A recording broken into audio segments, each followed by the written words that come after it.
एक दिन नारद जी और भगवान विष्णु साथ साथ वन में जा रहे थे कि अचानक विष्णु जी एक वृक्ष के नीचे थक कर बैठ गए और बोले, भाई नारद जी, हम तो थक गए, प्यास भी लगी है, कहीं से पानी मिल जाए तो लाओ। हमारा तो प्यास के मारे चला ही नहीं जा रहा है, हमारा तो गला सूख रहा है। नारद जी तुरंत सावधान हो गए। उनके होते हुए भला भगवान प्यासे रहें?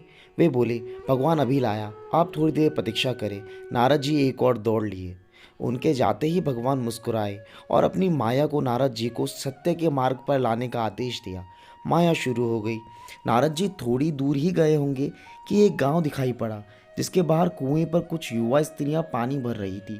कुएं के पास जब वे पहुंचे तो एक कन्या को देखकर अपनी सुध बुध खो बैठे। बस उसे ही निहारने लगे, या भूल गए कि वे भगवान के लिए पानी लेने आए थे। कन्या भी समझ गई। वह जल्दी जल्दी जल से घड़ा भरकर अपनी सहेलियों को पीछे छोड़कर घर की ओर लपकी।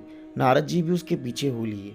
कन्या तो घर के अंदर चली गई, लेकिन नारद जी ने द्वार पर खड़े होकर नारायण नारायण का अलग जगाया। गृह स्वामी नारायण का नाम सुनकर बाहर आया। उसने नारद जी को तुरंत पहचान लिया। अत्यंत विनम्रता और आदर के साथ वह उन्हें घर के अंदर ले गया और उनके हाथ पैर धुलाकर स्वच्छ आसन पर बैठाया तथा उनकी सेवा सत्कार में कोई कमी ना छोड़ी।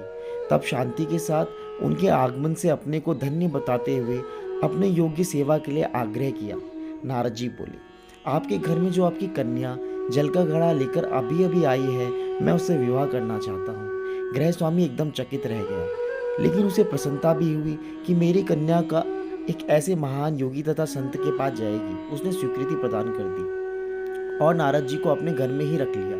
2-4 दिन पश्चात शुभ मुहूर्त में अपनी कन्या का विवाह नारद जी के साथ कर दिया तथा उन्हें ग्राम में ही उतनी धरती का टुकड़ा दे दिया कि खेती करके वे आराम से अपना पेट भर सके।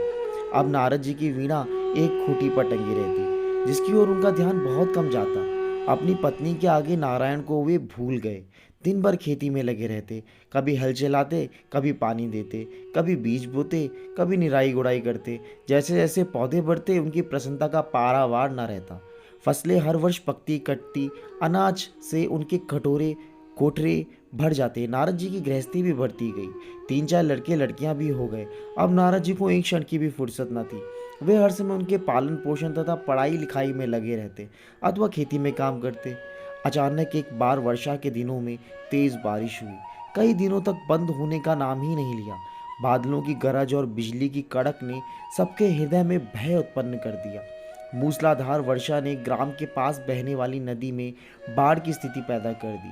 किनारे तोड़कर नदी उफन पड़ी। चारों ओर पानी ही पानी, कच्चे पक्के सभी मकान ढहने लगे।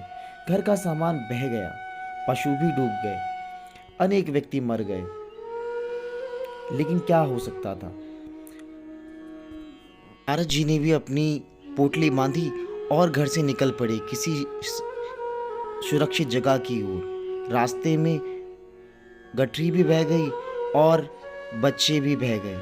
दोनों पति पत्नी बड़े दुखी, रोते कलपते एक दूसरे को सांत्वना देते कोई ऊंची जगह ढूंढते रहे। एक जगह आगे चलकर दोनों एक गड्ढे में समा गए। नारद जी तो किसी प्रकार के गड्ढे से निकल गए, लेकिन उनकी पत्नी का पता नहीं चला।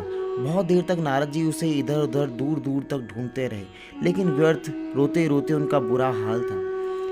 हृदय पत्नी और बच्चों को याद करके फटा जा रहा था। उनकी तो सारी गृहस्थी उजड़ गई थी। बेचारे क्या करें, किसे कोसे, अपने भाग्य को या भगवान को। भगवान का ध्यान आते ही नारद जी के मस्तिष्क में प्रकाश फैल गया और पुरानी सभी बातें याद आ गई। वे किस लिए आए थे और कहाँ फंस गए? ओहो, भगवान विष्णु तो उनकी प्रतीक्षा कर रहे होंगे।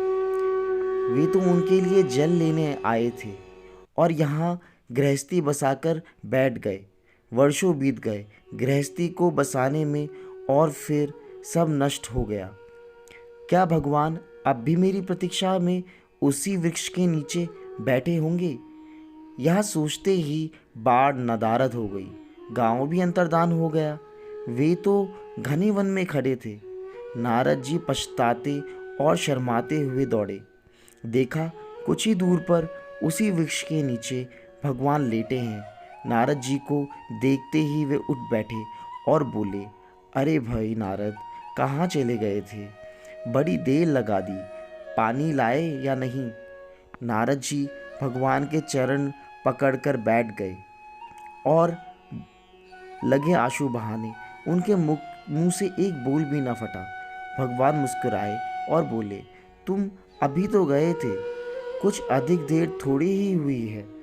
लेकिन नारद जी को लगता है कि वर्षों बीत गए।